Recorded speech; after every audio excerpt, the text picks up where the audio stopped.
ओम शांति। आज की अव्यक्त मुरली 17 मार्च सन 1981 से लिया गया है, जिसका शीर्षक है इस सहज मार्ग में मुश्किल का कारण और निवारण। आज विशेष डबल विदेशी बच्चों से मिलने के लिए आए हैं। डबल विदेशी डबल भाग्यशाली हैं। क्यों? एक तो बाप दादा को जाना और वर्षे के अधिकारी बने। दूसरा, लास्ट में आते भी फास्ट जाए फर्स्ट जाने के बहुत ही उम्मीदवार हैं। लास्ट में आने वाले किसी हिसाब से भाग्य भाग्यशाली हैं, जो बने बनाए पर आए हैं।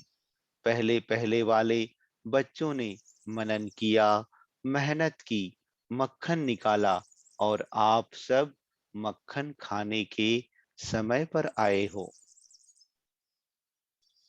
आप लोगों के लिए बहुत बहुत सहज है, क्योंकि पहले वाले बच्चे रास्ता तय करके अनुभवी बन गए हैं और आप सभी उन अनुभवों के सहयोग से सहज ही मंजिल पर पहुंच गए हो। तो डबल भाग्यशाली हुए ना।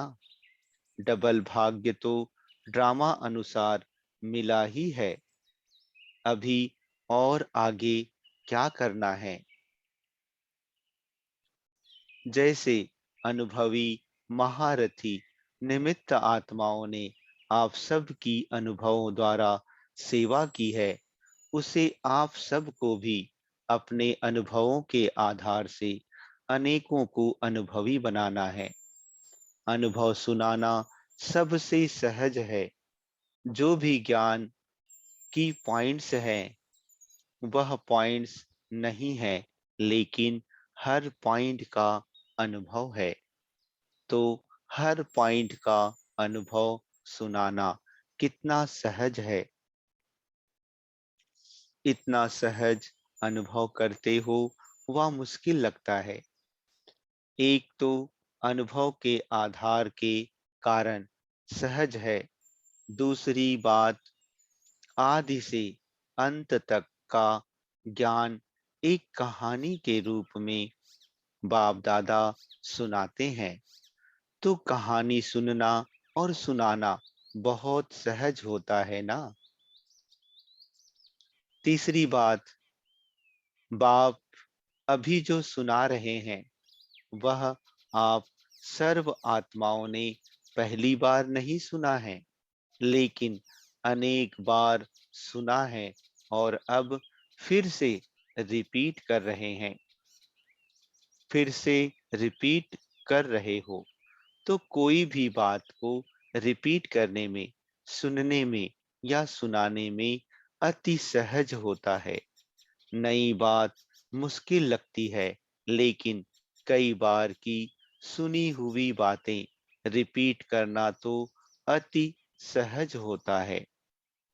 याद को देखो, कितने प्यारे और समीप संबंध की याद है। नजदीक के संबंध को याद करना मुश्किल नहीं होता। ना चाहते भी उनकी याद आती ही रहती है। और प्राप्ति को देखो, प्राप्ति के आधार पर भी याद करना अति सहज है। ज्ञान भी अति सहज और याद भी अति सहज। और अब तो ज्ञान और योग को आप अति शिखिलदों के लिए ज्ञान का कोर्स 7 दिन में ही समाप्त हो जाता है और योग शिविर 3 दिन में ही पूरा हो जाता। तो सागर को गागर में समा दिया। सागर को उठाना मुश्किल है, गागर उठाना मुश्किल नहीं। आपको तो सागर को गागर में समा करके सिर्फ गागर दी है। बस 2 शब्दों में ज्ञान और योग आ जाता है। आप और बाप, तो याद भी आ गया और ज्ञान भी आ गया।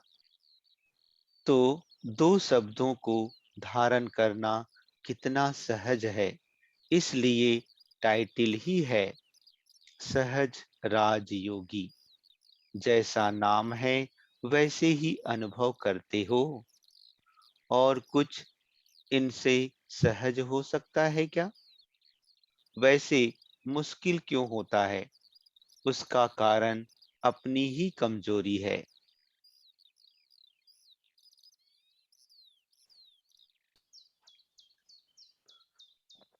कोई ना कोई पुराना संस्कार सहज रास्ते के बीच में बंधन बन रुकावट डालता है, और शक्ति ना होने के कारण पत्थर को तोड़ने लग जाते हैं। और तोड़ते तोड़ते दिल शिकस्त हो जाते हैं। लेकिन सहज तरीका क्या है? पत्थर को तोड़ना नहीं है, लेकिन जंप लगा के पार होना है। यह क्यों हुआ? यह होना नहीं चाहिए। आखिर यह कहाँ तक होगा? यह तो बड़ा मुश्किल है। ऐसा क्यों? यह व्यर्थ संकल्प पत्थर तोड़ना है। लेकिन एक ही शब्द ड्रामा याद आ जाता, तो एक ड्रामा शब्द के आधार से हाई जंप दे देते। उसमें जो कुछ दिन व मास लग जाते हैं, उसमें एक सेकेंड लगता।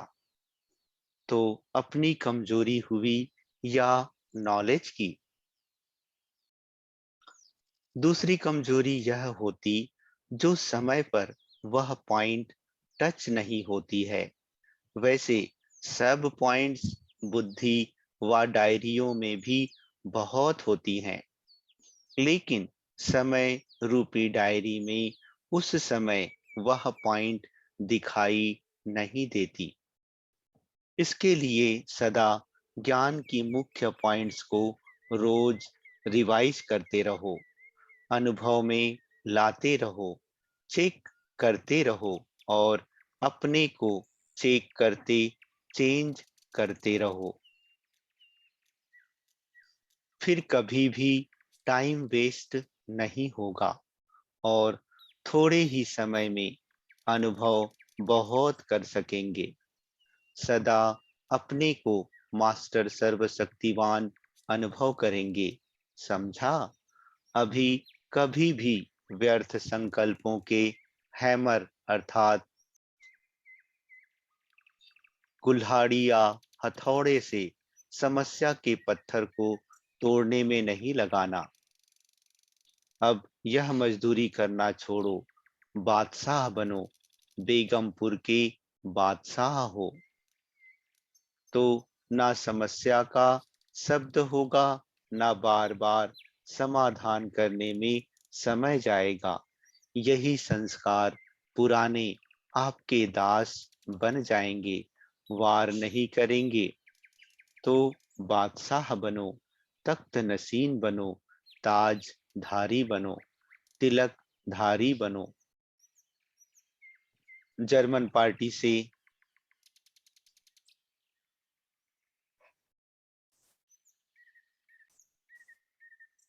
अव्यक्त बाप दादा की पर्सनल मुलाकात।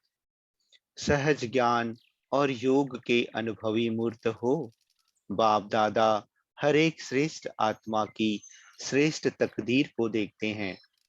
जैसे बाप हर एक के मस्तक पर चमकता हुआ सितारा देखते हैं, वैसे आप भी अपने मस्तक पर सदा चमकता हुआ सितारा देखते हो। सितारा चमकता है, माया चमकते हुए सितारे को कभी ढक तो नहीं देती। माया आती है, माया जीत जगत जीत कब बनेंगे?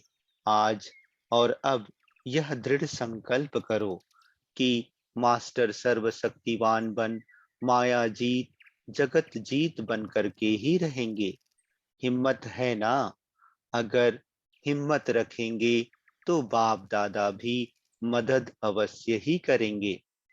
एक कदम आप उठाओ तो हजार कदम बाप मदद देंगे। एक कदम उठाना तो सहज है ना?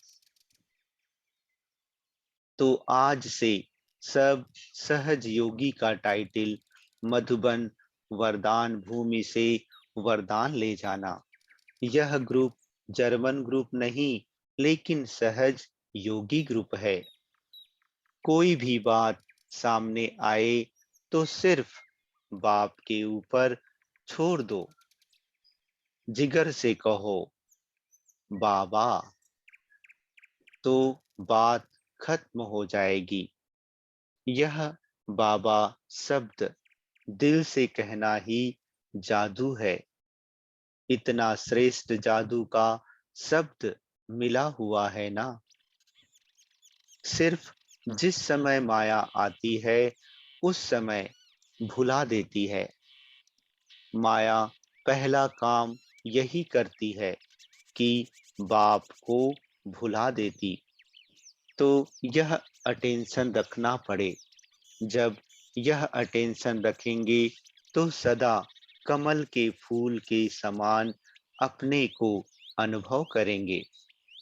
चाहे माया के समस्याओं की कीचड़ कितनी भी हो, लेकिन आप याद के आधार पर कीचड़ से सदा परे रहेंगे। आपका ही चित्र है ना, कमल पुष्प। इसलिए देखो, जर्मन वालों ने झांकी में कमल पुष्प बनाया ना। सिर्फ ब्रह्मा बाप कमल पर बैठे हैं या आप भी बैठे हो? कमल पुष्प की स्टेज आपका आसन है। आसन को कभी नहीं भुलाना, तो सदा चीयरफुल रहेंगे। कभी भी किसी भी बात में हलचल में नहीं आएंगे। सदा एक ही मूड होगी, चीयरफुल। सब देख करके आपकी महिमा करेंगे कि यह सदा सहज योगी सदा चीयरफुल हैं। समझा? कमल पुष्प के आसन पर सदा रहो, सदा चीयरफुल रहो, सदा बाप शब्द के जादू को कायम रखो।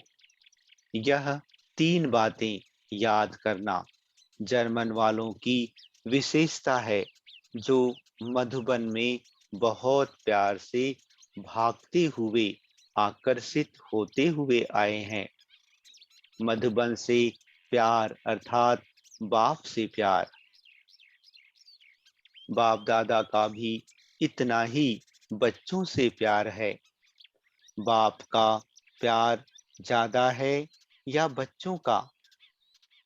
बच्चे कहते बाप का, बाप दादा कहते आपका भी बाप से पदम गुना ज्यादा है।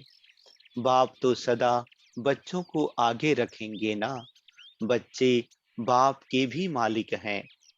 देखो, आप विश्व के मालिक बनेंगे, बाप मालिक बनाएगा, बनेगा नहीं।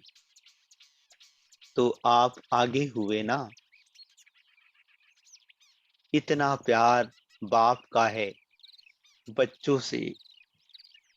एक जन्म की तकदीर नहीं है,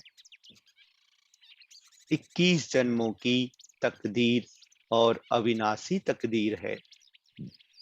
यह गारंटी है ना। जर्मन ग्रुप को कमाल दिखानी है। जैसे अभी मेहनत करके गीता के भगवान के चित्र बनाए, ऐसे कोई नामी ग्रामी व्यक्ति निकालो तो आवाज निकाले कि हाँ, गीता का भगवान शिव है। बाप दादा बच्चों की मेहनत को देख बहुत बहुत मुबारक देते हैं। टॉपिक बहुत अच्छी चुनी है। इसी टॉपिक को सिद्ध किया तो सारे विश्व में जय जयकार हो जाएगी। जैसे अभी मेहनत की है, वैसे और भी मेहनत करके आवाज बुलंद करना। विचार सागर मंथन अच्छा किया है। चित्र बहुत अच्छे बनाए। प्रश्न है, बाप दादा हर स्थान की रिजल्ट किस आधार पर देखते हैं? उत्तर देते हुए बाप दादा कहते, उस स्थान का वायुमंडल व परिस्थिति कैसी है, उसी आधार पर बाप दादा रिजल्ट देखते हैं। अगर सख्त धरनी से कलराठी जमीन से दो फूल भी निकल आए तो वह 100 से भी ज्यादा है। बाबा दो को नहीं देखते, लेकिन दो भी 100 के बराबर देखते हैं। कितना भी छोटा सेंटर हो, छोटा नहीं समझना। कहाँ क्वालिटी है तो कहाँ क्वांटिटी है। जहाँ भी बच्चों का जाना होता है, वहाँ सफलता आपका जन्म सिद्ध अधिकार है। प्रश्न है, किस डबल स्वरूप से सेवा करो तो वृद्धि होती रहेगी? उत्तर देते हुए बाप दादा कहते, रूप और बसंत दोनों स्वरूप से सेवा करो। दृष्टि से भी सेवा और मुख से भी सेवा। एक ही समय दोनों रूप की सेवा डबल रिजल्ट निकालेगी। अच्छा, ओम शांति।